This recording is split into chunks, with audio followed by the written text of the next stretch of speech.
शीर्षक रामायण वनवास की कथा। अयोध्या, धर्म, प्रेम और समृद्धि की नगरी। राजमहल में उत्सव का माहौल था। आज उनके प्रिय राजकुमार राम का राज्याभिषेक होने वाला था। हर मन में खुशी थी, हर जुबान पर बस एक ही नाम, राम। लेकिन भाग्य को कुछ और ही मंजूर था।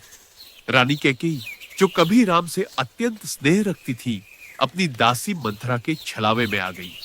उन्हें याद आया, राजा दशरथ ने कभी 2 वरदान देने का वचन दिया था। मंथरा ने उनके मन में विष भर दिया और कैकेयी ने मांग ली 2 वरदान। राम 14 वर्ष के लिए वनवास जाए और भरत राजा बने। राजा दशरथ स्तब्ध रह गए। उनके वचन और उनके प्रेम में संघर्ष शुरू हो गया, पर सत्य और वचन पालन उनके लिए सर्वोपरि था। जब राम को यह समाचार मिला, वे शांत स्वर में बोले, पिताश्री, आपने जो वचन दिया है उसे निभाना ही हमारा धर्म है। मैं प्रसन्नता से वन जाऊंगा। सीता ने दृढ़ता से कहा, जहां मेरे राम है वहीं मेरी अयोध्या है। और लक्ष्मण बोले, भैया, आपके बिना मेरा जीवन अधूरा है, मैं भी साथ चलूंगा। तीनों ने राजमहल के वैभव को छोड़ साधारण वस्त्र धारण किए और नंगे पांव अयोध्या से निकल पड़े। पीछे रह गई आंसुओं से भरी अयोध्या और टूटे दिल वाले राजा दशरथ। राम के वियोग में राजा दशरथ ने अंतिम श्वास ली। उनके होठों पर बस एक ही नाम था, राम। वन में राम, सीता और लक्ष्मण ने कुटिया बनाई।